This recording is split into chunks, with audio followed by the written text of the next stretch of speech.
Welcome to another edition in this series of talks organized on behalf of Spiders, the sole platform for initiating discourses on equitable and resilient society.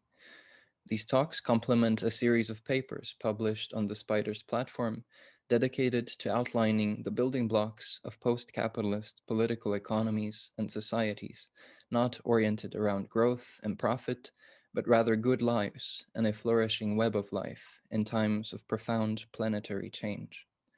Hosting these talks are founder of Peer-to-Peer Foundation, Michelle Bowens, and myself, Ruk Krantz. Today, to help us outline some of these building blocks, we are joined by distinguished guest, Dr. John Boswell Cobb Jr., who is author of Eco-Friendly Society, A World in Which Individuals Live a Good Life in Harmony with Society and Nature. And we are also joined by special guest, Reverend Dongwoo Lee, Director of Ecological Civilization Korea, and longtime collaborator of Dr. Cobb. Welcome both. Thank you. So instead of us, again, doing the introductions, we thought it would be great for our audiences to hear directly from yourselves how you describe your backgrounds, interests, and research. And propose, we could start with you, John. Okay. Thank you for this opportunity. I will try to be brief, but you know, one's own history and life is the most difficult thing to be very brief about. Okay. But I became interested while in graduate school at the University of Chicago in process thought. And specifically, I became most interested in the philosophy of Alfred North Whitehead. And he has not been acceptable during his life, he was highly recognized, but universities became much more guild-oriented or Wissenschaft-oriented, and Whitehead doesn't fit into any one Wissenschaft. He breaks all those boundaries. And so he is taught in very few American schools. And I became concerned that he would be not totally forgotten, but ineffective, when I thought he had far more wisdom than the vast majority of the philosophy that fits into the guild. So I organized what we call the Center for Process Studies. And when I say I, in most cases, other people were involved, but that gets complicated. And the Center for Process Studies was located at the School of Theology at Claremont, where I was teaching systematic theology, which is for me also philosophical theology. And we have a journal which actually began publication before the organization. And from the beginning, we wanted to have conferences and that would show the relevance of Whitehead's work to the real problems of the world. The first conference we held was in Bellagio in Italy, and that was on the relationship of mind in the world. There are many ways of putting the issue, but how does human experience fit into the world? And the second conference was on process thought in Buddhism, because Buddhism is the most ancient and widespread form of process thinking. And our metaphysics is really very similar to Buddhist metaphysics. And the Center for Process Studies organized to work in China and Korea and Latin America. Its work in China has been by far the most successful.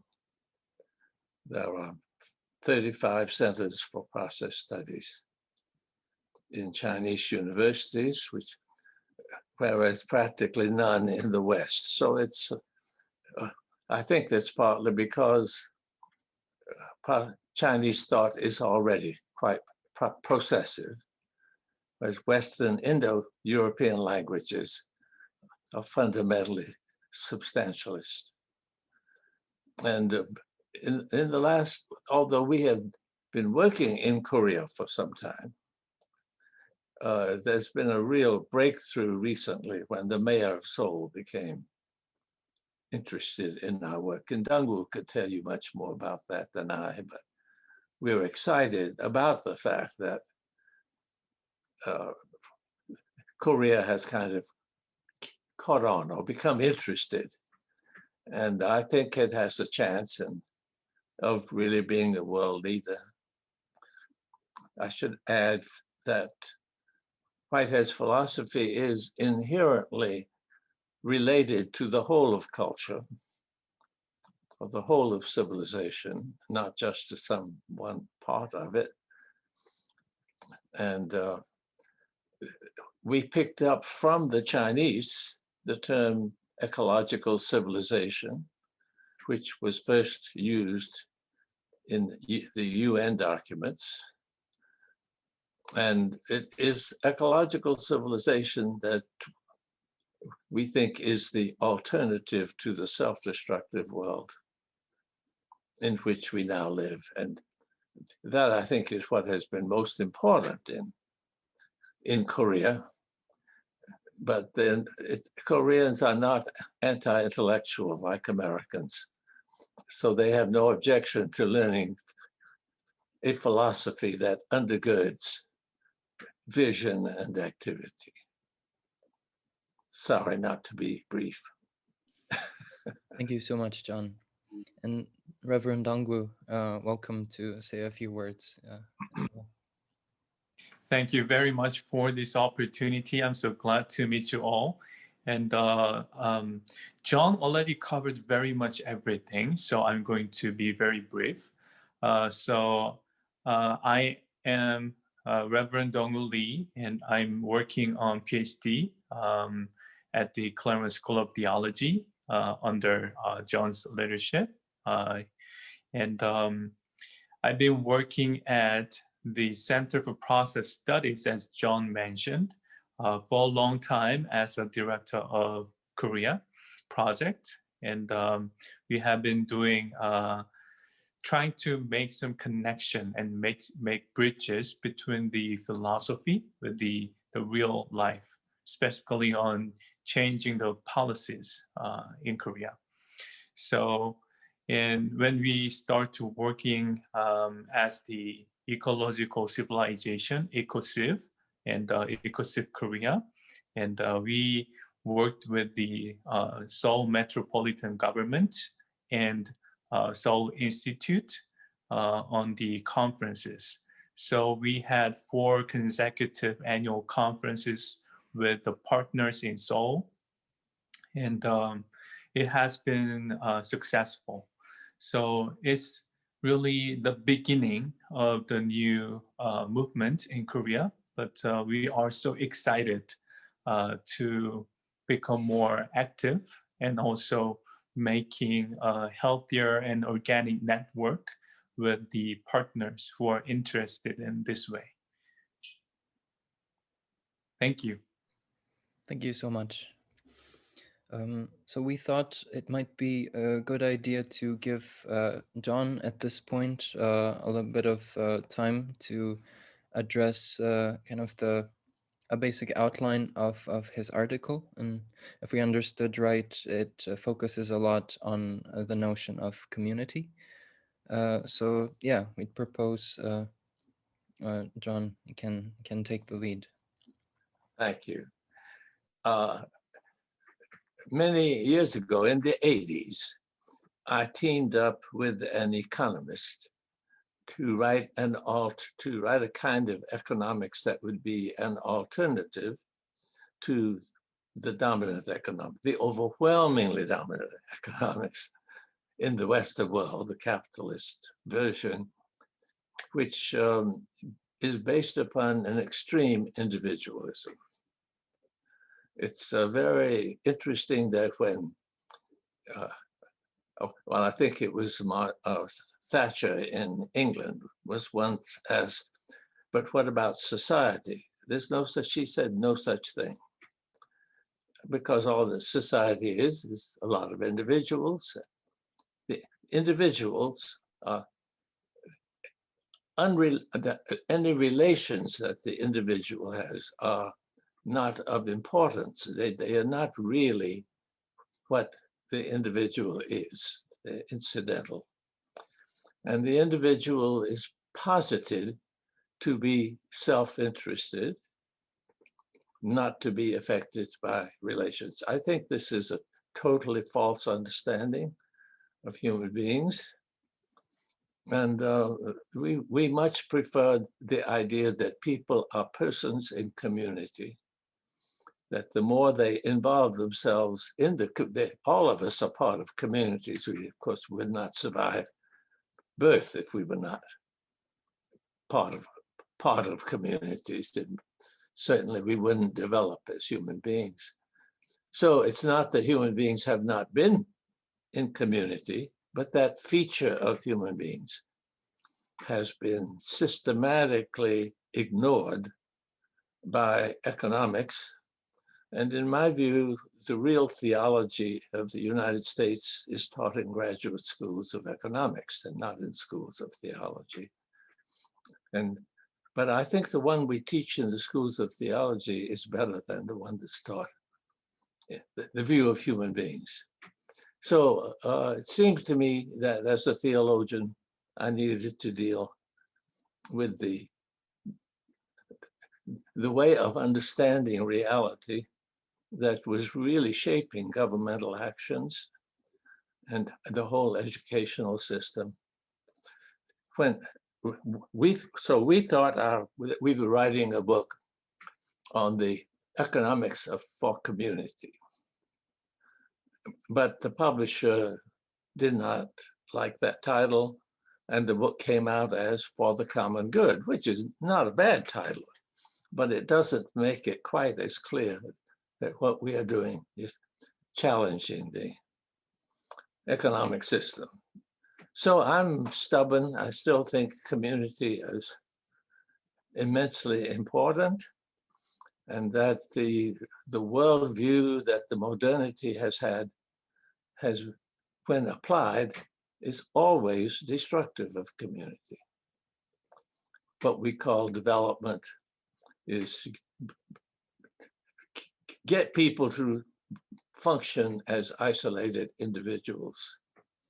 The net result is almost always that people are less happy than they were when they were left alone. I'm not opposing economic development, but economic development should be subordinated to what gives people a rich and meaningful life. And up until now, virtually all countries, with the possible exception of Bhutan, measure their successes in a terrible way. The more successful a nation is, the less likely it is people are happy. And the success simply means more market activity. So when I have a title as complex and rich as the one that I was given, I decided to focus attention on this issue that for me has been so important for such a long time, that well, it's expressed in one other way I might mention.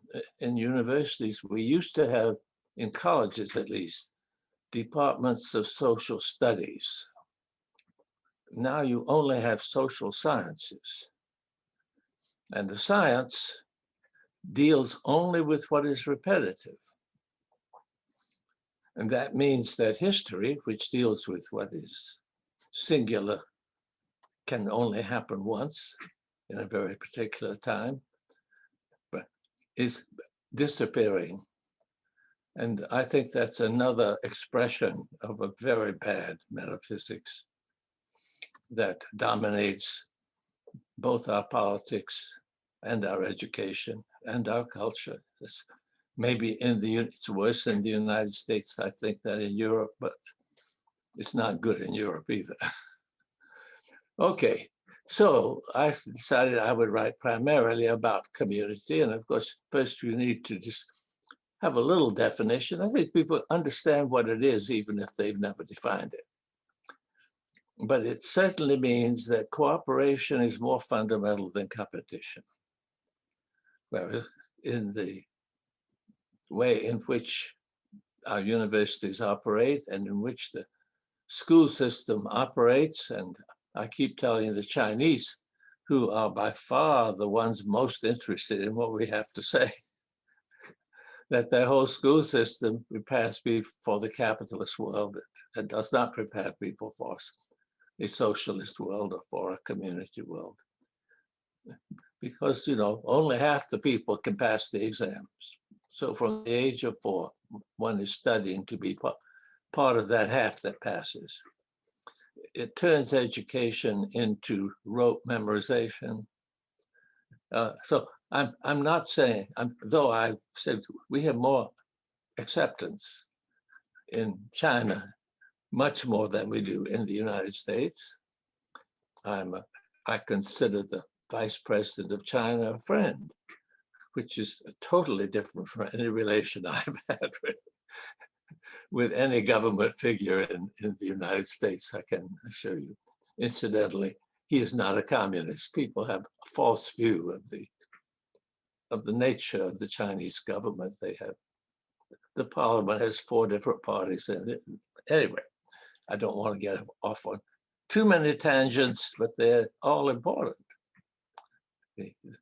So, say first that it is in a community, people are jointly concerned about the group as a whole.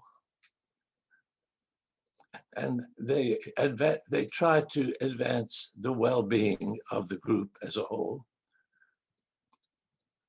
And this means that although they may have competition, I don't think it's terrible to compete. I think best to compete to see who can contribute the most to the community. I spent some time on sports because sports is an area in which competition is very obvious, but the teamwork is also very obvious. And I think that there is an overarching commitment of the whole of, say, the people who are really interested in soccer, in the sportsmanship of soccer. If soccer teams degenerate into real enemies of each other, they do anything they can in order to fool the umpire, and there would no longer be any soccer. It would be as self-destructive as the way we act in international affairs. But so I want to stress that competition can have a large place, but it's always ultimately for the sake of something beyond the competition. And that unites people, okay?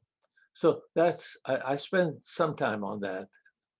But another very important point is that communities, while they're essential for genuine human existence, for happiness, for well-being, also can be the source of terrible evils. Because if you are a Frenchman, and all French people do have a certain community relationship. Maybe not every individual in France belongs to that community, but nevertheless, you understand what I mean. National feeling is a community feeling, and people sacrifice immensely for their nations. But when the French are a strong community and the Germans are a strong community, if their relationship is competitive, you get wars. And the last century was one in which we had 2 terrible wars. Obviously, other countries were involved. But I think you understand. I'm simplifying vastly. Okay. But at the end of that war, the leaders of France and Germany thought enough is enough. And I think it was one of the most remarkable events in history when de Gaulle and Adenauer said, France and Germany have common interests. And we will make those common interests more important than our competitive interests. And the European Union was born. So things, not everything that is happening in our history is bad. There's some good things that happen. And of course, that doesn't put an end to problems. But surely, Europe has been better off since World War II than it was between the wars or in the years leading up to the First War and so forth. And it's sometimes called the European community. So I like to talk about very important that we have strong local communities. A child growing up without being in a healthy community has very little chance of becoming a healthy person. But it is just as important that these communities become communities of communities. So we need community at every level. And our goal is to have a global community, which I think could be composed of continental groups like the European community. Better than there are too many countries, so to speak. So we probably need the intermediate level. I propose that at least, which means everything I'm asking for requires a great deal of thinking. How would one divide the world up into communities of nations that then jointly become the community of communities of nations? And we have a world loyalty. The philosopher I follow talked about world loyalty. He thought that was the religion we needed. And all of the great religions have in them tendencies in that direction. So this is not a total break, but almost all of them have allowed themselves to be co-opted by nationalism in the past few hundred years. And of course, that's complete heresy from the perspective of the founders and the greatest leaders within them. But in the United States, we worship money and national greatness. God comes maybe third place, fourth place, or maybe not at all. And the God that is third place is not God. So I'm doing all of this, I consider, as a Christian theologian who believes that we have much to learn from other traditions. But I don't think just trying to find the similarity or identity of all the religious traditions is a useful. I think we lose the richness of all of them in the process of trying to say they're all alike. They're not all alike. But each one can enrich all the others. That's, again, a community of communities is the language and imagery that I like to use. So I also in the paper indicate what the opportunity of Korea giving world leadership is. And it's real. China has so far been in the lead. But Korea is the size of one Chinese province. And I think it's possible for a country of that size to organize itself as a community of communities. And it already has many of those features. This is not, I mean, it's a radical change to really image yourself that way and shape your economy that way. We need an economy, even at the lowest level, with the problems that we are facing. Local economy, well, I think that the global structures will probably collapse. But local communities that can feed themselves and meet their other essential needs, they can weather a lot of storms. But in the United States, we have so few of them. The average food on our plates has traveled 2,000 miles at least. That's the absolute opposite of what we need to be developing. So when I talk about local communities, I mean local communities that can meet their own needs when they have to. I have no objection to exchange, but to be dependent for your existence on exchange, as 95, 98% maybe of Americans now are, means you are not ready to deal with what we are facing. Probably I've spoken too long, but.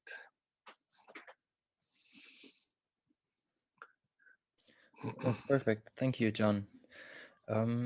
So we thought maybe it would be interesting for Reverend Dongwoo to maybe mention some of these latent potentialities, we could say, that John just described in the Korean context. Yes. So, John, what about the concept of the communities of communities? So that means the individuals, even though in the natural status, they compete one another in each other, but when they have the feeling of the community, when they belong to one community, they don't have to compete one another, but they cooperate for a greater good. Yes. And also even the sports team, when they're belonging to individual, each teams, they compete one another. However, when they have the sense that they're all in a same field, they're all in the same sports, then they can get into the greater concept of the community. So when they have that, the bigger level of the concept of community, they also can cooperate one another. So that is the important concept that Korea has to learn and also accept to especially in this very difficult situation under the COVID-19. So when we have a concept that all Koreans are the same people and one community, and every individual, every entities are interconnected one another. So one person's matter is also the other person's matter. So they're all connected one another. One person's good also connected to other person's good. So when we have that kinds of feeling and concept, the Korea would be better off than have the totally individualism society. And recently I read a very interesting article coming out from the Seoul National University. And I cannot remember the exact name of the researcher.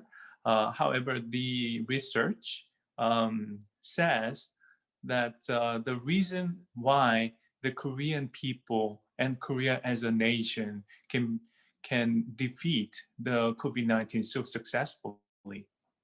And the research says the Korean people has the sense of the individualism, but at the same time, they have the communal feeling too. So these are very paradoxical. However, the research indicates that Koreans have that kinds of very paradoxical feeling at the same time. So every individuals, they act like the individualism.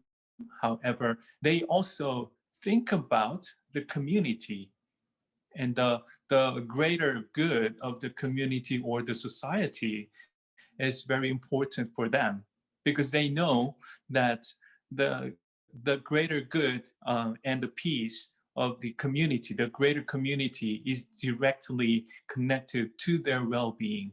So that is the one reason that the Koreans are so dealing with well in COVID-19 situation. So I believe with that research, I think John's writing direct the same goal that the Korean people have to accept and learn. I would like to make one comment. I think that you can have that persons are very individual. Each person is different, and each person has a different contribution to make and needs different things. So I don't think it's a paradox, but it's simply the complementarity. You have a much better community when you have strong persons with real difference from each other. And I think if we don't use the word individuals, but use the word persons, then to say that persons are developed in community, and the community is as rich as the multiplicity of its persons make it. So the more community, the more personal individuals can be, and the less individualistic. Too often we think the alternative to being individualistic is to lose your individuality. I think you lose your individuality if you try to be too individualistic. To be a person is a much richer concept than that. Yeah. But thank you. I'm so glad the research supports me in thinking Korea has a real opportunity of illustrating. But it's also very important that in South, and I don't know how far this goes, that in South Korea, you have smaller units than the nation as a whole, which also function as communities. I think the family system is still working in Korea in the way it's broken down in so much of the West. And the family is the smallest community that most people are in. And then there are still villages in Korea, aren't there? Yes, we have. And the village is a community of those families. Right. Yeah.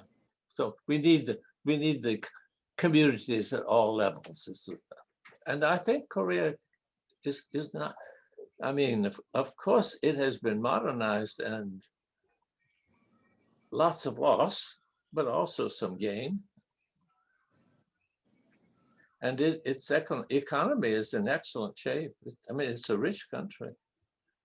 Mm-hmm. Whereas China, although China has vastly reduced the percentage of its population that is really poor, it still has a very important task in getting rid of poverty. I think South Korea has already gotten that. So it's a remarkable opportunity. It is. It is. Thank you so much. Just to mention that we can follow up with you, Reverend Dongwoo, on the author name, and we're happy to give it to our audience in the description as well for people to have. Absolutely. I'm going to send it to you through email. Great. At this point, Michelle, did you have any a question? Yes, it's not exactly a continuation of what you just said, but I'm a bit concerned about how we see the relation between humans and nature. Yes. So maybe I'm wrong, but so my sense is that before, you know, we were a bit anthropomorphic, right? We put humanity at the center, and anthropocentric. That's what I meant. Sorry. And so we started seeing, especially with capitalism, nature as a resource. On the other hand, I'm also a bit worried about the other extreme, which is kind of about effacing. Sometimes that's what, at least what I feel, they're effacing the difference between humanity and other living beings, right? Um, so my question is, how do you see that? What is the right relationship between humanity and, let's say, the other beings that make up our And planet I deal with and that life? only very little in the paper, but I do deal with it. The the realization that, especially modernity, but I think all civilized peoples up until now have drawn a sharp line between themselves and all the other creatures, and have looked at the other creatures primarily in terms of their relationship, of their contribution or creating problems for human beings. So anthropocentrism has characterized almost civilization as such. And so when we are asking, the term that we use in China and are using in the United States quite a lot is ecological civilization. And that means that we are part of an ecology. The Pope used the language integral ecology, that human beings are part of an ecology. So when we talk about the whole, it's not simply the human whole. It is a whole that includes others. And then, of course, the question of what others and to what extent. And I think the answer has to be all others, but nevertheless, I think that the value of any individual entity is its experiential value. Experience is valuable, and some experiences are more valuable than others. And just in our own lives, we feel that way about it. And the experience of some animals is more valuable than, say, the experience of some insect. There's a hierarchy, a gradation. I think hierarchy is the wrong term. It sounds like it's a power relationship.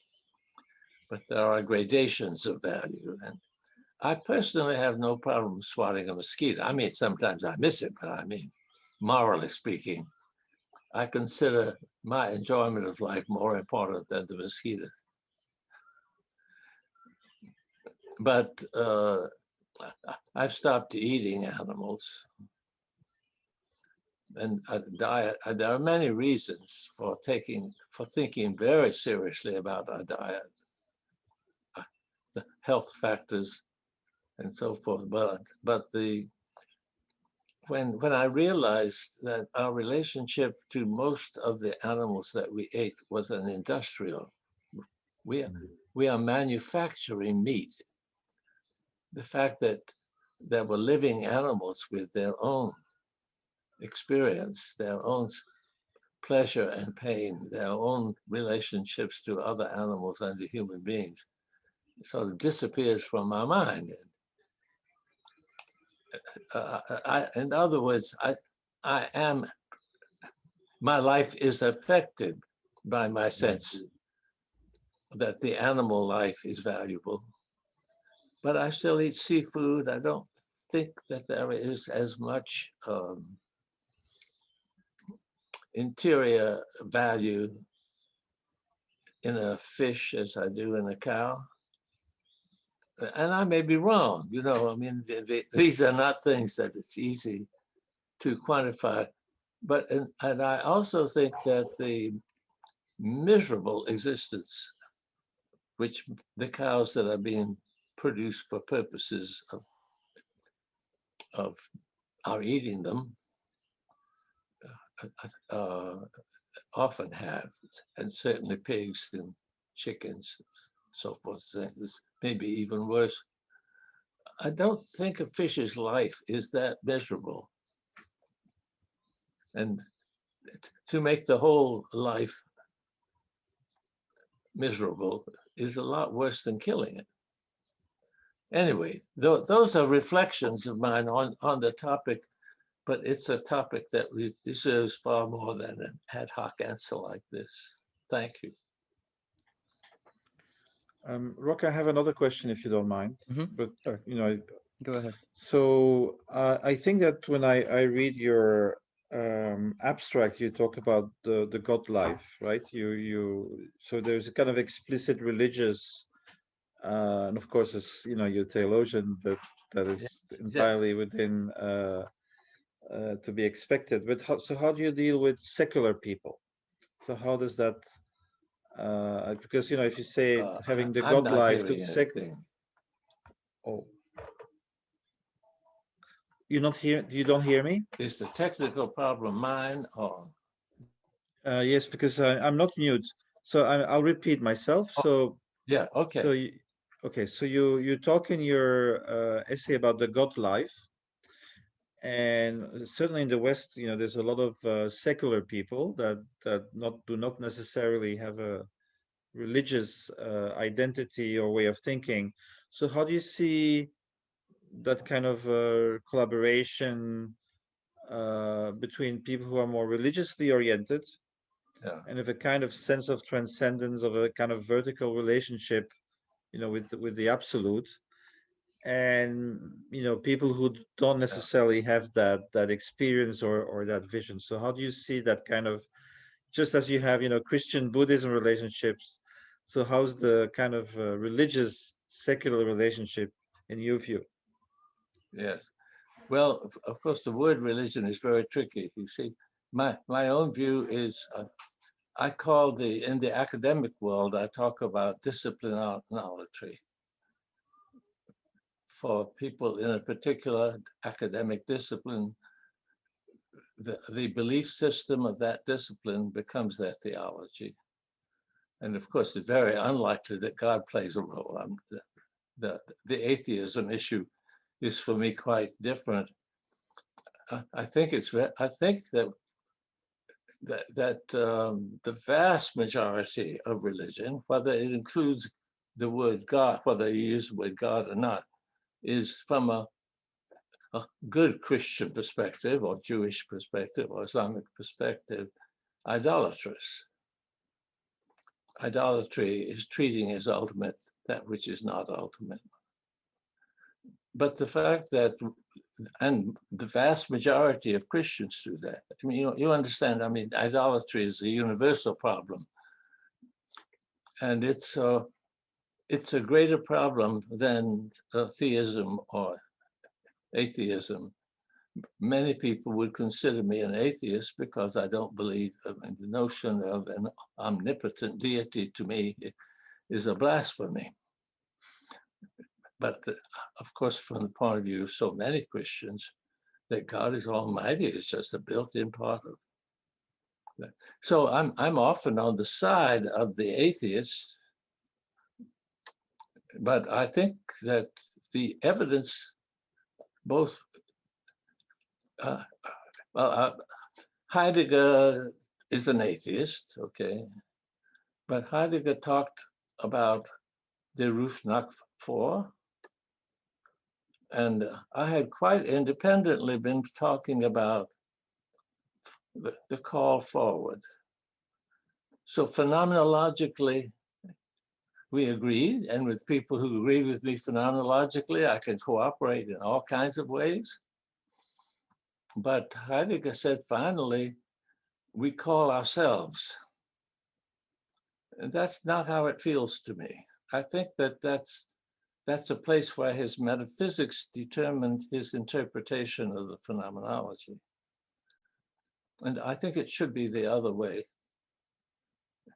And similarly in cosmology, we now know that the universe is finely tuned for life. Okay, now people people are really worried about bringing God into the picture or any kind of purpose into the picture. Say, well, there must be trillions of universes. That's the kind of leap that, if there's no evidence whatsoever, and we can't even conceive of what it's like to be another universe that has no relationship to this.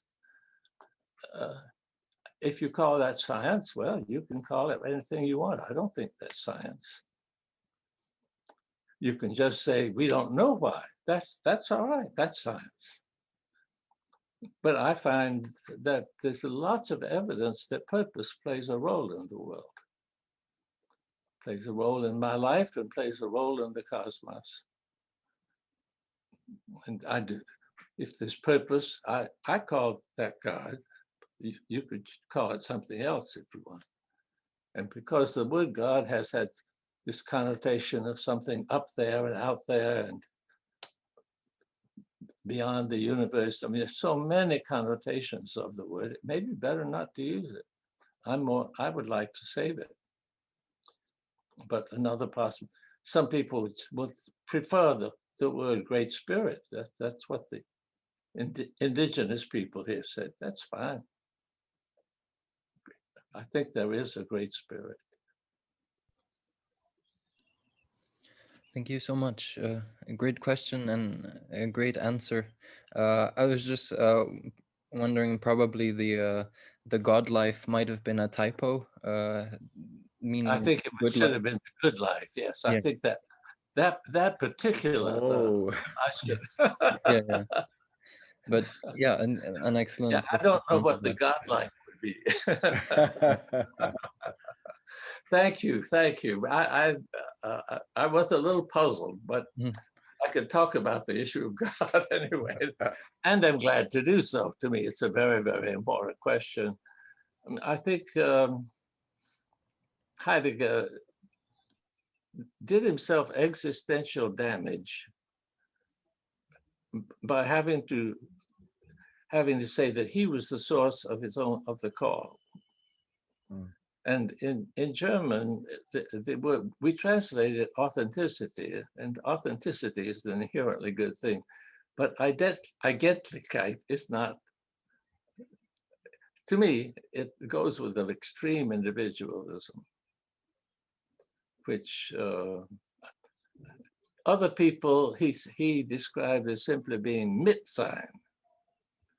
I don't think other people are simply Mitsein. I think the relationship to the other person constitutes who I am. And I think that's more phenomenologically correct. I mean, in this sense, I think Heidegger had a metaphysics that influenced the way he interpreted.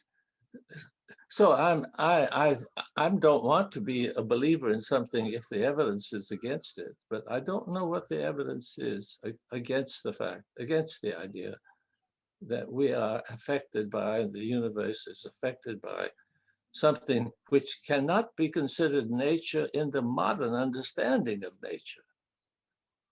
I think once we've discovered that we are fully part of nature, we should have changed the way we thought about nature.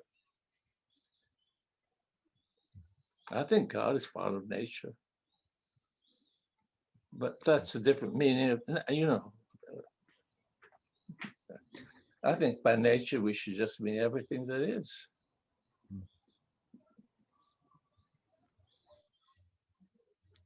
Thank you Rob, so do you much. want to go ahead with another question? Yeah, sure. So I thought maybe we could go back to kind of like your main inspirations, John, with regard to Alfred North Whitehead's work, and particularly like the specificity of process philosophy. I would think that a lot of people listening in are uninitiated in such thinking, or maybe, you know, have some intuitive sense about it, but not perhaps under this name, etc. So maybe we could just go a little bit into that, and then maybe a follow-up question for both would be kind of What are some of the institutions, organizations that are carrying these ideas forward, and perhaps you yourselves are involved in as well? Well, the term process, the use of the word process to name it is not Whitehead's choice. He calls it philosophy of organism, but then he titled his magnum opus Process and Reality.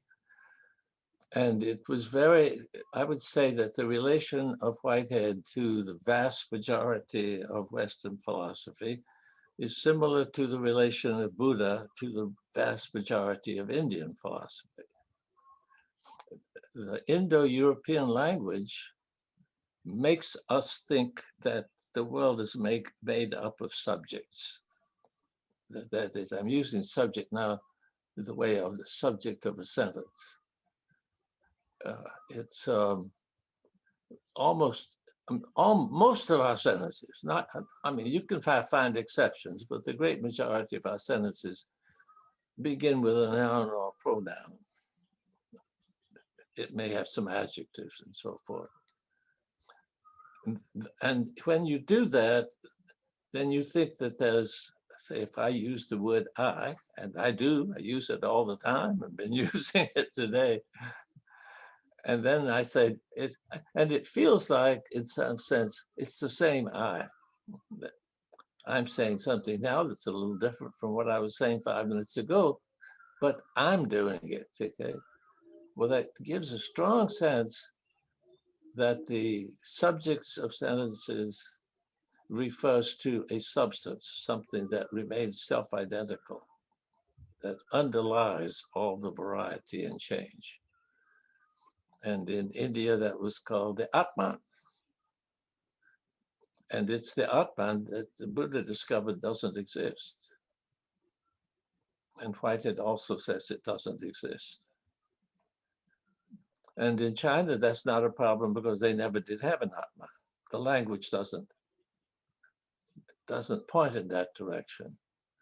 I'm not a linguist who has studied all the different languages, but I grew up in Japan, and it was very different when you heard an American talking Japanese and when you heard a Japanese talking Japanese. The word for I is watashi. And the word watashi appeared again and again and again.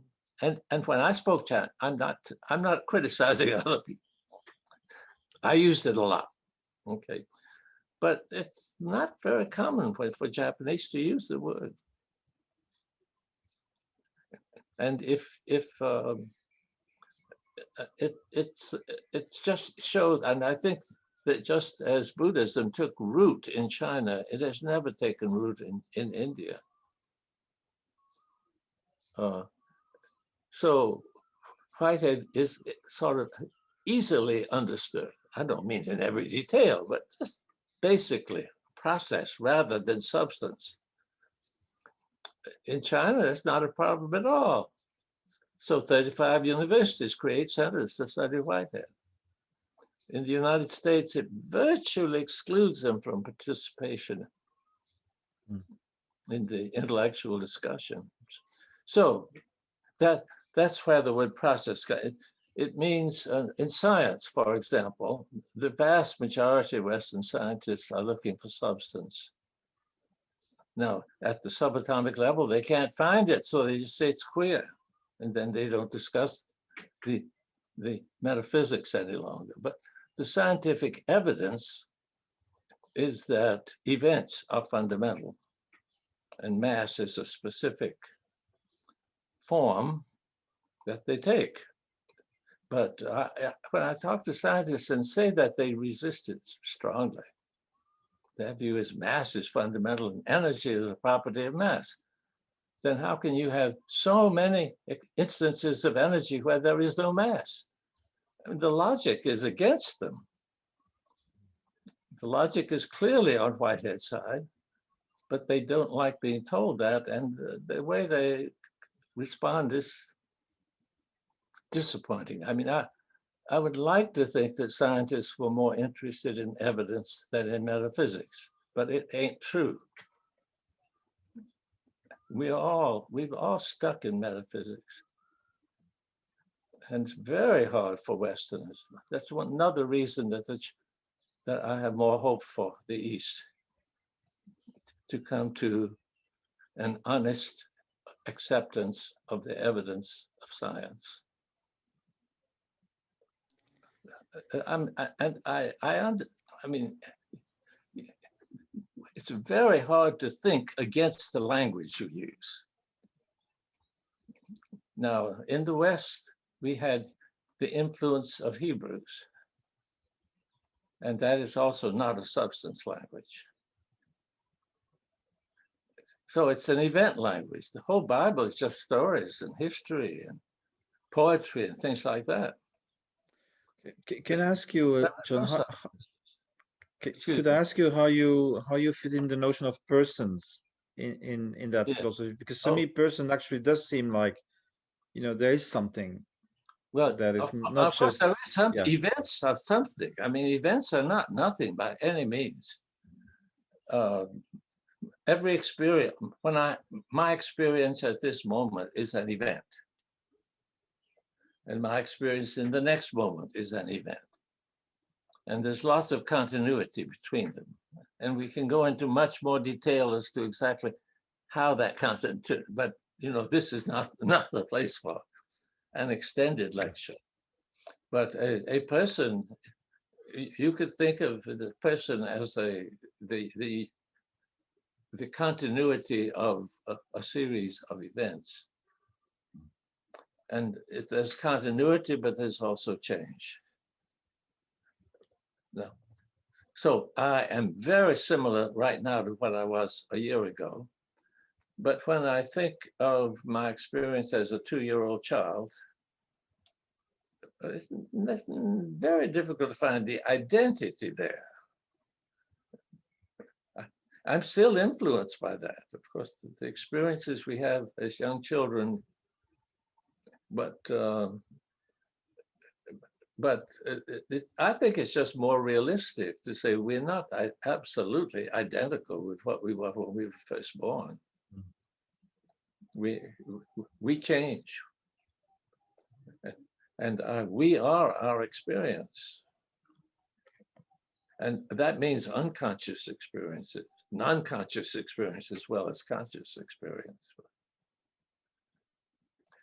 But I'm trying to say Whitehead's thought is different. It takes account of what scientists have actually discovered. But most scientists won't accept it. They prefer just dismissing the most important part of physics as queer. I think the West is pretty sick, frankly, when its scientists cannot tell us the truth because they're stuck on metaphysics.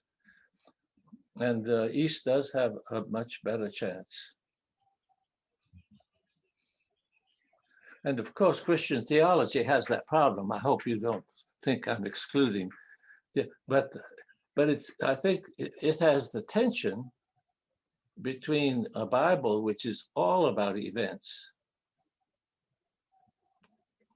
and the Greek culture in which it developed from a very, very early day. And so in the Bible, you don't have any creeds. But to operate in Greece, you had to have belief systems. And of course, then because you think in substance terms, you think the beliefs that people should have in the first century, you've got to always have them or you have betrayed the faith. You betrayed the faith when you just repeat the past.